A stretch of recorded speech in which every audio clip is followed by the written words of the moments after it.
నమస్కారం. ఈరోజు మనం ఒక సరికొత్త ప్రయోగంతో, విజ్ఞానంతో పాటు వినోదాన్ని కూడా అందించి సరికొత్త ప్రయోగంతో మీతో ముచ్చటించాలని మీ ముందుకు వచ్చాను. మీరందరూ ఎప్పటిలాగానే నన్ను ఆదరిస్తారని, ఇంకా ఎన్నో కొత్త విషయాలని కొత్త విధానాలతో తెలుసుకునేందుకు మనం ముందుకు వెళ్తామని ఆశిస్తూ ఈనాటి ఎపిసోడ్ని నేను ప్రారంభిస్తున్నాను. ఈ రోజు మనం చేస్తున్న ప్రయోగం ఇది ఒక విధంగా ఎప్పట్లాగానే వినూత్న ప్రయోగం. అది ఏంటంటే పద విశ్లేషణ. పద విశ్లేషణ అనేది ఈనాటి యొక్క మన ఎపిసోడ్ లో మనం ముచ్చరించుకోబోతున్న విషయం. మన తెలుగు సాహిత్యం ఎంత గొప్పదంటే అది తేనెలలికేదే కాదు, తెలివితేటల్ని పెంచేది కూడా, సమయస్ఫూర్తి ఉన్నదే కాదు, సాహిత్య పిపాసను పెంచేది కూడా. అంతేకాదు మనలో ఉండే కుతూహలాన్ని మరింత ఎక్కువ చేసి ఆ కొత్త మార్గాల్ని చూపిస్తూ కొత్త విధానాల్లో మనని నడిపిస్తూ ఎన్నో కొత్త విషయాలని ఆవిష్కరింపజేస్తుంది. ఇది మాత్రం ఎవ్వరూ కాదనలేని సత్యము. అది నిత్యము, సత్యము, శాశ్వతము. తెలుగు భాష ఉన్నంత కాలము ఈ ఆచంద్ర తారార్కము కూడా తెలుగు కొత్త పుంతల్ని తొక్కుతూ కొత్త విధానాలతో సరికొత్త ప్రయోగాలతో మన అందరినీ కూడా తన అక్కున చేర్చుకుని ఆశీర్వదిస్తూ ఉంటుంది. సరే, ఏంటమ్మా నీ ఉపోద్ఘాతం అంతా బాగానే ఉంది, ఇంతకీ నువ్వు చేసే ప్రయోగం ఏంటి, నువ్వు తీసుకున్న పదం ఏంటి, దాని విశ్లేషణ ఏంటి, అసలు విశ్లేషణ అంటే ఏంటి అని మీరు నన్ను అడగటంలో ఏమాత్రం తప్పులేదు. కానీ నా ఉద్దేశం ఇది ఎవరో వ్యాకరణ సిద్ధాంతులు చెప్పారని కానీ, భాషావేత్తలు ముచ్చరించారని కానీ నేను చెప్పట్లేదు. ఇది సరదాగా మనందరం కలిసి చేసుకునే సాహితీ గోష్ఠి. మన తెలుగు తల్లికి అందించే ఒక చిన్న పుష్పం, సరసిరుహం. అదేంటో చూద్దాం రండి. నవ్వటం ఒక భోగం, నవ్వించడం ఒక యోగం, నవ్వకపోవడం ఒక రోగం. ఇది ఎవరో పెద్ద మనుషులు జంజాల గారు చెప్పారంటున్నారండి. ఇంకెవరైనా కూడా చెప్పి ఉండొచ్చు. అయితే దీన్ని బట్టి, నేను చెప్పిన ఈ 3 వాక్యాలను బట్టి మనం ఈ రోజు ఏ పదము యొక్క విశేషాలని ముచ్చరించుకుంటున్నాము, ఏ పద విశ్లేషణ జరుగుతోంది అనే దాన్ని మీరీపాటికి గమనించే ఉంటారు. ఎందుకంటే మీరందరూ సూక్ష్మగ్రాహులు. మీరు చాలా సూక్ష్మంగా నేను ఏం చెప్పదలుచుకున్నానో పట్టేశారు. దాంట్లో మీ వంతుగా మీరు ఏం చేయదలుచుకున్నారో కూడా సిద్ధమైపోయారు, ముందుకు వచ్చేస్తున్నారు, ఉత్సాహంతో కేరింతలు గడుతూ వచ్చేస్తున్నారు. ఈ రోజు మనం ముచ్చరించుకోబోతున్న పదము నవ్వు. నవ్వు గురించి మాట్లాడుకుంటున్నాం. నవ్వు గురించి మాట్లాడుకుంటే అందులో ఏముందమ్మా, అది ఒక హావభావాన్ని తెలియజేసేది. అది ముఖ యంత్రానికి సంబంధించింది. అది సంతోషంగా ఉన్నప్పుడు కొంతమంది కళ్ళు మూసుకుని అవుతారు, కొంతమంది కళ్ళు తెరిచిన అవుతారు, కొంతమంది నోరు తెరిచిన అవుతారు, కొంతమంది పెదవులు మూసేసి పళ్ళు కూడా కనిపించకుండా నవ్వుతారు. ఇందులో మాకు తెలియదే ఉంది, నువ్వు చెప్పేదేముంది అని మీరు అనుకోవటంలో కూడా ఏమాత్రం తప్పులేదు. మీరు అనుకునేదంతా కూడా నిజమే, సమంజసమే. కానీ నా మనసు ఎందుకో ఆ నవ్వు గురించి 4 మాటలు చెప్తే కానీ తృప్తిగా ఉండదేమో అనిపిస్తుంది. అందుకోసమే మేము ముందుకి ఈ విధంగా వచ్చేసాను. కానీ మన సినీ పాఠాలను నేర్పుతాయండి, కాలం లేని సత్యం అది.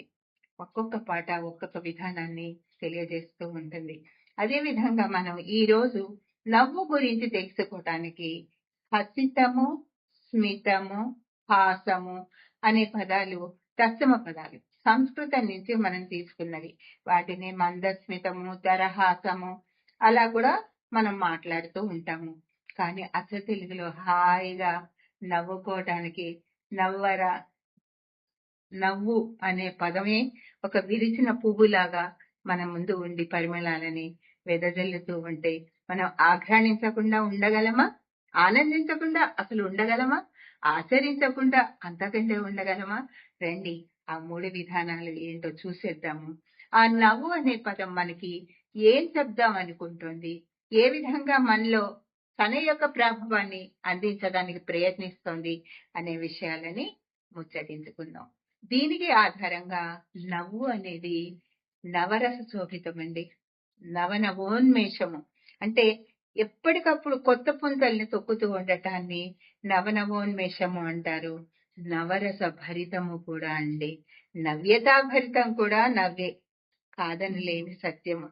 ఆ నవ్వు ఒక్కొక్క సినిమా పాటలో ఒక్కొక్క విధానాన్ని అంతర్లీనంగా మనకి ఏ విధంగా చెప్తోంది, అవి నిజానికి ఆ సినిమాలో ఆ సన్నివేశానికి దానికి తగ్గట్టుగా సినీ కవులు రచించారని మనం అనుకుంటే మాత్రం అది వాళ్ళని మనం తక్కువగా అంచనా వేసినట్టే.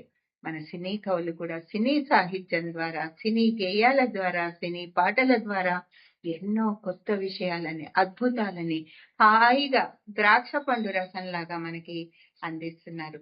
దాన్ని మనం స్వీకరించకపోవటం అనేది క్షమార్హం కాదు. కాబట్టి రండి చూద్దాము వాళ్ళు ఏం చెప్తున్నారో. మీరు నాతో ఏకీభవించవచ్చు, కాదంటే ఇది కాదమ్మా నువ్వు చెప్పేది తప్పు అని కూడా అనొచ్చు. ఆ స్వాతంత్రం మీకుంది. ఎందుకంటే ఇది నా ఒక్కదాని భావనే కాదు కదా. మీరందరూ దాంతో ఏకీభవిస్తే ఇంకా మరికొన్ని విషయాలని చెప్తే నేను మరింత సంతోషిస్తాను. నేనే కాదు, తెలుగు తల్లి కూడా హాయిగా తృప్తిగా నవ్వుకుంటుంది. సరే రండి చూద్దాం ఏంటో అవి. ఇక్కడ మొట్టమొదటి తీసుకున్న పాట సిరిమల్లె పువ్వల్లే నవ్వు. ఇంకొకటండి, మీరు నన్ను క్షమించాలి, నేను గాయని కాదు, ఏదో ఈ వాక్యం చెప్పడం కోసం అంటున్నానండి. దాన్ని మాత్రం మీరు సహృదయంగా స్వీకరించి ఈవిడ పాట రాకపోయినా పాఠం రాకపోయినా ఏమిటి ఇదని అనుకోవద్దండి. ఇది మనం ఉదాహరణలుగా తీసుకుంటున్నాము. తెలిసిన విషయం ద్వారా తెలియని విషయాలను గ్రహించటము అనేది ఒక పెద్దలు చెప్పిన విధానం కాబట్టి ఆ విధానం ప్రకారంగా మనం ఒక 5-6 సినిమా పాటలు తీసుకుని ఆ సినిమా పాటలు మనకి ఏ విధానం చెప్తున్నాయి అనేది చూద్దాం. సిరిమల్లె పువ్వల్లే నవ్వు, చిన్నారి పాపల్లే నువ్వు అంటున్నారు. అంటే ఆ నవ్వు ఏం చెప్తోంది? బాల్యావస్థని చెప్తోంది. బాల్యావస్థలోని నవ్వు సిరిమల్లె పువ్వులాగా ఎంత అందంగా ఉంటుంది, ఎంత స్వచ్ఛంగా ఉంటుంది, ఎంత సత్వగుణంగా ఉంటుంది, ఎంత శోభాయమానంగా ఉంటుంది అనేది చెప్తున్నారు. అదే విధంగా బోసి నవ్వుల బాపూజీ అని చెప్పినప్పుడేమో జీవితంలోని వృద్ధాప్య దశకి తీసుకెళ్లిపోయారు. చిన్నారి పాపని చెప్పేటప్పుడు సిరిమల్లె పువ్వుతో లాగా నవ్వింది అనే ఒక పోలికని తెచ్చి బాల్య దశని తీసుకొచ్చారు. మన జీవన దశలో ఉండే బాల్య దశని తీసుకొచ్చి బోసి నవ్వుల బాపూజీ, ఆయనకి నోట్లో పళ్ళు లేవు, బోసి నవ్వుల తాతయ్య, బోసి నవ్వుల బామ్మ అని చెప్తున్నప్పుడు వాళ్ళ నవ్వు బోసి నవ్వు అన్నట్టు లోపల దంతాలు కాస్త అన్ని రాలిపోయి ఉన్నాయి. అంటే అనుభవ సారం అంతా ఆవిడ గ్రహించి ఉన్నవాళ్ళు అని చెప్తున్నారు. ఆ విధంగా జీవితంలోని ప్రథమ దశని, చివరి దశని ఒక చిన్న వాక్యంలో చెప్పేశారు. సరే అమ్మా, ఇది బాగానే ఉంది, నువ్వు చిన్నారి పువ్వు అన్నావు, నవ్వింది అన్నావు, ముసలి వాళ్ళది బోసి నవ్వు అన్నావు, అది కూడా బాగుంది. మరి మధ్యలో ఉంటుంది కదా ఈ సంసార సాగరంలో మనం మునకలు వెయ్యాలి అంటే మనకు ఒక యవ్వన దశ కూడా వస్తుంది కదా. బాల్య, కౌమార్య, యవ్వన, వృద్ధాప్య 4 దశలు ఉంటాయి కదా. ఈ యవ్వన దశలో ఏం పాటలు ఉన్నాయి నవ్వుని గురించి అని చూస్తూ ఉంటే ఇక్కడ మనకి ఒక 2 పాటల్ని మనం ఉదాహరణగా తీసుకున్నాం. అవి ఏంటంటే నవ్వవే నా చెల్లి. అంటే ఒక యువకుడు యవ్వన దశలో ఉన్నప్పుడు ఆయన ఆయన యొక్క ప్రియురాలిని, ఆయన చెల్లిని చూసి ఆ చెల్లి దగ్గరికి వచ్చి నవ్వు నాకిస్తున్నాడు. ఆ నవ్వు దరహాసం, చిరునవ్వు, మందస్మితం. ఆ విధంగా నవ్వమని అంటున్నాడు. ఈ లోపలే ఆవిడ నవ్వినట్టుంది, చాలా చక్కగా నవ్వినట్టుంది. ఆ నవ్వు చూస్తే మల్లెపూల వాన కురిసినట్టుంది. వెంటనే ఆయనకు అనుమానం వచ్చింది. అమ్మో, నా ప్రేయసి ఇంత చక్కగా నవ్వుతోంది, నా ప్రేయసి నవ్వుని ఎవరైనా దోచేస్తారేమో, వాళ్ళకు ఆపాదించుకుంటారేమో అనేసి వెంటనే ఆయన హెచ్చరిస్తున్నాడు ఆ ప్రేయసిని. ఏమని హెచ్చరిస్తున్నాడు? నీ నవ్వుల తెల్లదనాన్ని నాగమల్లి అప్పడిగింది, ఇవ్వద్దు ఇవ్వద్దు ఇవ్వద్దు అంటే ఆయనకి ఆ అమ్మాయి, ఆ ప్రేయసి ప్రేమతో నవ్విన నవ్వు తెల్లగా ఉంది, స్వచ్ఛంగా ఉంది, ప్రేమమయంగా ఉంది. ఎక్కడ క్రూరత అనేది లేదు. అమ్మో, ఇంత చక్కగా నవ్వుతోంది, ఈ నవ్వును కాస్త ఏ పువ్వు అడుగుతుందో, ఒకవేళ కాసేపు ఇవ్వమ్మా అంటుందేమో, నువ్వు పొరపాటును కూడా ఇవ్వద్దు, నీ ముఖం మీద ఎప్పుడు ఆ నవ్వుని నేను చూస్తూనే ఉండాలి అని వినవించుకున్నాడు, హెచ్చరిస్తున్నాడు. ఈ ప్రకృతి నీ నవ్వుని దోచేసుకుంటుంది, జాగ్రత్తగా ఉండు, ఇవ్వద్దు, నీ దగ్గరే ఉంచుకో అని చెప్తున్నాడు. ఈ విధంగా ఇది బాగానే ఉంది, ఈ దశ కూడా అయిపోయింది. కానీ అందరికీ ప్రేమ సాఫల్యం దొరుకుతుందని చెప్పలేము. కొందరు భగ్న ప్రేమికులు ఉంటారు, కొందరు జీవితంలో దురదృష్టవంతులు ఉంటారు, తల్లిదండ్రుల్ని కోల్పోయిన వాళ్ళు ఉంటారు, అవాంఛనీయ సంఘటనలతో ఎన్నో ఎదురు దెబ్బలు తగిలిన వాళ్ళు ఉంటారు. వాళ్ళల్లో ఒక నిర్లిప్తత వస్తుంది. ఆ నిర్లిప్తతను కూడా నవ్వు అనే పదాన్ని పెట్టి ఉపయోగించి మనకి అందించిన మహాకవులకి నమస్కరిస్తూ ఆ పాట ఏంటో ఒకసారి చెప్తున్నాను. అదేంటంటే, నేను పుట్టాను, ఈ లోకం మెచ్చింది, నేను నవ్వాను, ఈ లోకం ఏడ్చింది, నేను ఏడ్చాను, ఈ లోకం నవ్వింది, నాకింకా లోకంతో పని ఏముంది అని నిర్లిప్తతతో ఆయన ఈ లోకం ఎలాంటిదంటే, నువ్వు కనుక సంతోషంగా ఉంటే నిన్ను చూసి అసూయతో ఏడుస్తుంది, నువ్వు బాధలతో ఏడుస్తూ ఉంటే నిన్ను చూసి తాను నవ్వుతూ ఉంటుంది పైశాచిక ఆనందంతో అని ఒక లోకంలో ఉండే ఒక వర్గం యొక్క తీరుని చాలా అద్భుతంగా ఒక 2 వాక్యాల్లో చెప్పేశారు. అదే కాకుండా సరే, ఇవన్నీ మన జీవిత దశలు, జీవనాలు అని చెప్పాం. సరే, కొంతమంది ఏం చేస్తారండి, ఎంత చక్కగా ఈ మూసి మూసి నవ్వుల విరిసిన పువ్వులు గుసగుసలాడెను ఏమిటో అంటారు. అంటే వాళ్ళ మనసులో ఉండే ఆనందాన్ని చెప్పాలి అంటే కూడా ఏమీ చెప్పలేకపోతున్నారు. వాక్యాలు సరిపోవట్లా, భాష సరిపోవట్లా, భావం సరిపోవట్లా. నవ్వు, ఒక్క నవ్వులో అది కూడా మూసి నవ్వు, కొంచెం కొంచెం దాచుకుని నర్మగర్భంగా నవ్వుతున్నారు. అది స్త్రీలకి చాలా అలంకారం. చాలా చోట్ల స్త్రీలు దరహాసం చేస్తూ ఉంటారు, మందహాసం చేస్తూ ఉంటారు, చిరునవ్వు నవ్వుతూ ఉంటారు. విరిబోణిలు చిరునవ్వులు అనేది కూడా మనం వింటూ ఉంటాం అన్నమాట. కాబట్టి ఆ ముసిముసి నవ్వులు ఏం చెప్తున్నాయి, ఏదో ఒక శుభ సూచకమైన వార్తని చెప్పడానికి ఆ ముసిముసి నవ్వులంతా వ్యాపించి చెబుతున్నాయి అని కూడా మనం వింటూనే ఉంటాము. అంతే కాదండి, మనందరికీ ఎంతో ఇష్టమైన ఘటోత్కచుడు పాత్ర కూడా మనం చూస్తూనే ఉంటాం. ఆ వివాహ భోజనం వచ్చినప్పుడు వివాహ భోజనంబు విందైన వంటకంబు వియాల వారి విందు ఇదెల్ల నాకే ముందు అని అద్భుత రసాన్ని కూడా పండించారు. ఆయన అక్కడ వచ్చిన కార్యాన్ని సక్రమంగా నెరవేరుస్తూ మాయా శశిరేఖ వేషంలో ఉండి కూడా ఆ వియ్యాల వారి విందుని ఆనందిస్తూ అద్భుత రసాన్ని పండించారు ఆ నవ్వులో.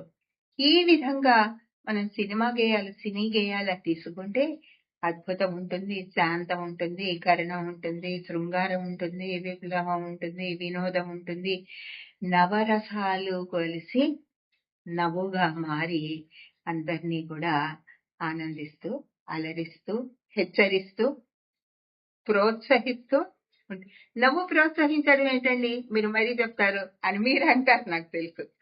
దానిలోకి వెళ్తున్నాం. ఇప్పటి వరకు ఈ సినిమా పాటలు అవి నేర్పించిన విషయాలు, అందులో ఉండే నవరసాలు, ఆ సంఘటనలు ఏ విధంగా మనల్ని సూచించాయో, సూక్ష్మీకరంగా చెప్పినయ్యో తెలుసుకున్నాము. మీరంటున్నారు ఏంటండి, నవ్వు మనకి పాఠం చెబుతుందా, ఎలా చెప్తుంది అని మీరు అనొచ్చు. అదేనండి మన తెలుగు భాష యొక్క ప్రత్యేకత. తెలుగు భాషలో నవ్వు అనే పదాన్ని తీసుకుని దాని ముందు ఒక పదాన్ని చేరిస్తే కొన్ని అర్థాలు వస్తాయి. ఆ నవ్వు అనే పదాన్ని తీసుకుని దాని వెనకాల కొన్ని చేరిస్తే మరికొన్ని అర్థాలు వస్తాయి. నేను ఇప్పుడు వ్యాకరణ భాషా శాస్త్రం జోలికి వెళ్ళట్లేదండి. ముందు చేర్చే పదాలని మాత్రం ఉపసర్గలు అని అంటారు. వెనకాల చేర్చే వాటిని ప్రత్యయాలు, కొన్ని పదాలు అని అంటారు. అంతవరకే మనం ఇప్పుడు దాని గురించి ముచ్చరించుకుందాం. ఆ ఉపసర్గ చేరినప్పుడు ఏ విధంగా ఉంటుంది, అవి ఏ భావాలను తెలియజేయడానికి ఉపసర్గగా వస్తోంది. ఒకవేళ ఉపసర్గ కాకుండా పదము తర్వాత వచ్చిందనుకోండి, అప్పుడు ఏ భావాలు వస్తున్నాయి, అవి సంతోషదాయకంగా ఉంటున్నాయా, విచారదాయకంగా ఉంటున్నాయా, ప్రోత్సాహకరంగా ఉంటున్నాయా అనే విషయాలను గమనించడానికి మనము మచ్చుకి రెండు పదాలని తీసుకుని వాటి గురించి మాట్లాడుకుందాం. రండి. ఇక్కడ మొట్టమొదటిది ఈ నవ్వు అనేది మూల పదం. ఈ మూల పదానికి ఉపసర్గ అంటే ముందర వచ్చేది. ఇప్పుడు ఇది మూల పదం అండి. దీనికి వచ్చి చిరు అనేది ఉపసర్గ. దీన్నే మన ఇంగ్లీష్ లో ప్రిఫిక్స్ అండ్ సఫిక్స్ అని మాట్లాడతారు. అంటే ఒక పదానికి ముందర వచ్చే పదము ప్రిఫిక్స్, తర్వాత వచ్చేది సఫిక్స్. ఈ మూల పదానికి ముందర వచ్చే ఈ ప్రిఫిక్స్ దాన్ని మన తెలుగు భాషలో ఉపసర్గ అని అంటారు. ఈ ఉపసర్గలు వచ్చినప్పుడు ఈ నవ్వు ఎలా ఉంది, చిరునవ్వుగా ఉంది, సిరినవ్వుగా ఉంది, ముసి నవ్వుగా ఉంది అని ఆ నవ్వు అనే పదం యొక్క విశేషణాలని మనకి తెలియజేస్తున్నారు. ఇవి అన్ని మూడు కూడా మీరు గమనిస్తే సంతోషాన్ని, ఆనందాన్ని, స్త్రీ యొక్క సౌకుమార్యాన్ని, స్త్రీ యొక్క మానసిక తత్వాన్ని, స్త్రీ ఏ విధంగా మన భారతదేశంలో స్త్రీ ఏ విధంగా ఉంటుంది, స్థిత ప్రజ్ఞరాలుగా ఉంటుంది, ఏ విధంగా అదిరిపడినట్టుగా ఉండదు, అట్టహాసాలు చేయదు, వికటాటహాసాలు అసలే చెయ్యదు, ఏ విధంగా స్త్రీమూర్తి ఉంటుంది అనే వాటికి ఆ సంఘటనలు, ఆ సందర్భాల్లో సంతోషంగా ఉన్నప్పుడు అది ఏ విధంగా సంకేతపరుస్తుంది తన భర్తకి కానీ, తన పిల్లలకి కానీ, తన స్నేహితులకి కానీ, తన గురువులకి కానీ తాను ఆనందిస్తున్నాను అనే దానికి ఒక చిరునవ్వుతో, ఒక చిన్న నవ్వి నవ్వనట్టుగా, విచ్చి విచ్చుకున్నట్టుగా ఏ విధంగా తెలియజేస్తుంది, శబ్దం వచ్చి రానట్టుగా అనేది ఇక్కడ మన చిరునవ్వు, చిన్న నవ్వు. సిరినవ్వు, సంపదలనిచ్చే నవ్వు. ఆ నవ్వు చూడంగానే ఆనందం వచ్చేస్తుంది చూసే వాళ్ళకు కూడా. కన్నుల పండుగగా ఉంటుంది. మనసు చాలా ఆనందంలో, విహారంలో డోలలోగుతూ ఉంటుంది, ఉయ్యాలలోగుతూ ఉంటుంది. అటువంటిది. ఇంకొకటి మూసి నవ్వు అంటే కొంచెం నవ్వడం, కొంచెం ఆగిపోవడం, కొంచెం నవ్వడం, కొంచెం ఆగిపోవడం. అంటే ఏదో చెప్పదలుచుకుంటున్నాడు, అది తన అయిన వాళ్ళకే చెప్పదలుచుకుంటున్నారు, అది ఆంతరింగిక విషయం. అలాంటి విషయం చెప్పేటప్పుడు మెల్లిమెల్లిగా నవ్వుతూ, అప్పుడు ఆ భర్త వచ్చో, ఆ వాళ్ళు వచ్చో అడుగుతుంటే దాని గురించి చెప్పడం. ఈ విధంగా సంతోషాన్ని, ఆనందాన్ని, ఒక సందర్భాన్ని, వాటిని చెప్పేటప్పుడు ఏ విధంగా నవ్వు అనేది వస్తుంది. ఒక మంచి విజయం సాధించినప్పుడు, ఒక ఒప్పందాన్ని సరిగ్గా చేసినప్పుడు, ఒక పనిలో కృతకృత్యులైనప్పుడు, ఒక మంచి నిట్టూర్పు వచ్చినప్పుడు, సాధించినప్పుడు వచ్చేవన్నీ కూడా ఈ చిరునవ్వు. కానీ అండి, మీరు చెప్తే నమ్మరు, ఈ తెలుగు పదంలో ఈ నవ్వు అనే పదం తర్వాత కొన్ని వచ్చాయనుకోండి, అందులో ఎగతాళి కానీ, హెచ్చరిక కానీ, ఒక అవమానం కానీ అవన్నీ ఉంటాయి. నవ్వు అనే పదమే ఉంటుంది. దానికి ఉదాహరణగానే నవ్వుల పాలు. ఇందులో మీరు మామూలుగా చూస్తే రెండు పదాలు ఉన్నాయి. ఒకటి నవ్వు గురించి, ఇంకోటి పాలు గురించి. కానీ ఆ రెండింటినీ కలిపితే నవ్వుల పాలు అవుతారు అంటే అవమానాలకి లోనవుతావు. నలుగురు నిన్ను చూసి నవ్వుతారు. ఇలాంటి పనులు చేస్తే నలుగురులో నువ్వు గనక అందరూ నిన్ను ఎగతాళి చేస్తారు, ఎక్కిరిస్తారు, అవమానిస్తారు, నిన్ను కించపరుస్తారు. నువ్వు నవ్వుల పాలు అవ్వదురా నాయన నలుగురులో అని హెచ్చరించేటప్పుడు ఈ నవ్వుల పాలు అనే శబ్దం మనం వింటూ ఉంటాం. అందులో నవ్వులు అనేది మూల పదము, దాని తర్వాత వచ్చిన పదము ఉత్తర పదం అనుకోవచ్చు, అది పాలు. రెండోది నాపచేను, నవ్విన నాపచేను. సామెత తీసుకుంటున్నామండి. నవ్విన నాపచేను పండుతుంది అనేది సామెత. ఆ నాపచేను ఏంటి, దాన్ని చూసి ఎందుకు నవ్వారు, అది ఎలా పండింది? ఆ నవ్విన నాపచేను పండుతుంది అనే సామెత మనకి ఏదైనా కొత్త విషయాన్ని చెప్తోందా? మనని ప్రోత్సహిస్తోందా? మనని ఎగతాళి చేస్తోందా? మనని నిరాశలో ముంచుతోందా? మనలో ఏదైనా చైతన్య స్ఫూర్తిని కలిగిస్తోందా? అనేవి మాత్రం మనం ఆలోచించదగిన విషయాలు. ఈ నాపచేను అనేది ఏంటంటే, నాము, నాప అనే పదాలకి వ్యర్థమైనది, పనికిరానిది అనే ఒక వాడుక అర్థం ఉంది. పూర్వకాలంలో ఇది పెద్దలు చెప్పే కథ అండి. పూర్వకాలంలో ఒక రైతు ఉన్నట్ట. ఆ రైతు వరి పంట వేసుకునేమాట. ఆ కాలంలో ఇప్పుడు సాల్వా, దాల్వా లాగా 2, 3 పంటలు లేవండి. అప్పుడు ఒకటే పంట సంవత్సరానికి వేసి, ఆ గింజలవన్నీ తీసి మళ్ళీ ఆ నేలను అలా ఉంచేసి, మళ్ళీ ఇంకోసారి విత్తులు చల్లేవాళ్ళు. విత్తు చల్లితే తప్ప పంట వచ్చేది కాదు. నేలను సరి చేసుకోవాలి, నీటి వసతి చూసుకోవాలి, వాతావరణాన్ని చూసుకోవాలి, విత్తులు తెచ్చుకోవాలి, వాటిని చల్లుకోవాలి. మీకు తెలిసిందే కదండి. నాట్లు వేయాలి, దాన్ని తీయాలి, దాన్ని పెంచాలి, మంచి దగ్గర అన్ని కట్టాలి, పక్షులు పిట్టలు ఏవి రాకుండా కాపలా కాయాలి. ఆ పంటలు వచ్చిన తర్వాత ఆ పంట నూరవాలి, కోతలు కొయ్యాలి, పంట నూరవాలి.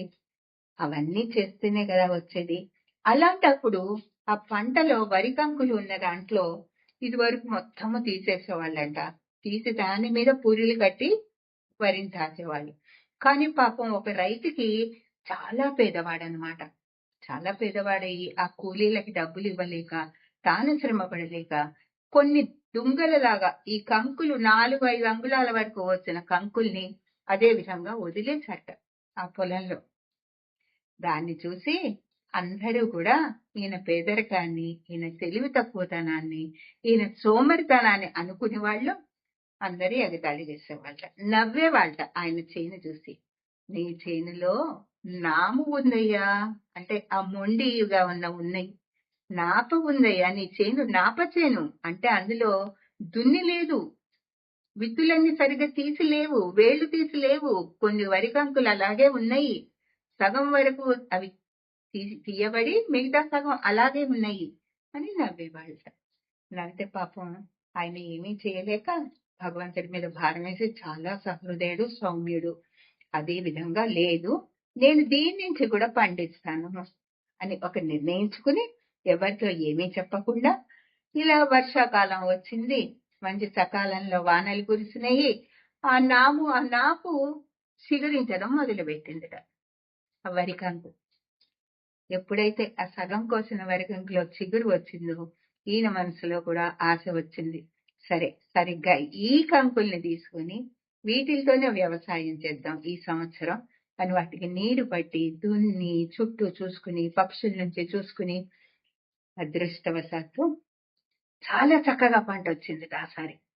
ఆ నాపు ఆ దుంగల నుంచి విపరీతంగా వరి కంకులు వచ్చేసి పంట పండిందిట. అది చూడంగానే పక్క వాళ్ళందరూ కూడా ఈ యొక్క శ్రద్ధాశక్తులు, నీ యొక్క పని మీద ఉండే కృషి వలన, అంటే కృషి, కష్టపడటం, కర్షకత్వం చాలా ఫలించింది అని అతన్ని మెచ్చుకుని అప్పటి నుంచి అతన్ని ఎగతాళి చేయడం మానేశారట. ఈ సామెత మనకి ఏం చెప్తుంది? మనం ఎవరిని కూడా సరిగ్గా గమనించలేము, ఎవరిని కూడా, అదే don't under estimate any person. వాళ్ళని చూసి మనం వాళ్ళల్లో దాగిన ప్రతిభా పాఠవాలు మనకి తెలియదు. ఏ విధంగా ప్రకృతి అనుకూలిస్తే, భగవంతుడు అనుకూలిస్తే ఎట్లాంటివైనా జరగచ్చు, ఎన్ని వింతలైనా జరగచ్చు.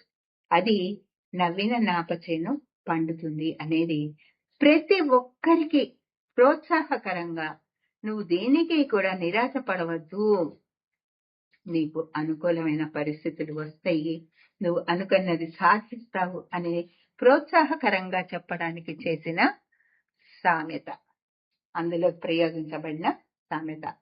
ఈ నవ్వుల పాలు, ఈ నవ్విన నాపచేను పండటం రెండిట్లో కూడా ఫస్ట్ మొట్టమొదటి నవ్వుల పాలు అయిన వ్యక్తియే తన పంటని పండించి అందరితో మెప్పును పొందాడు. ప్రతి మనిషి కూడా పట్టుదల, కృషి, మంచితనము అనే దీక్ష అనేవి గనక ఉంటే తప్పకుండా ఏదైనా సాధిస్తారు అని చెప్తూ, నేను ఇప్పటికే చాలా సేపు అయింది, ఇప్పటికి ఈ పద విశ్లేషణ అనే మొదటి విభాగాన్ని పూర్తి చేస్తున్నాను. మీకు ఇంకేమైనా మంచి విషయాలు తెలిస్తే, మంచి పదాలు తెలిస్తే కామెంట్స్ రూపంలో రాస్తారని అనుకుంటూ సెలవు తీసుకుంటున్నాను. నమస్తే. జై తెలుగు తల్లి.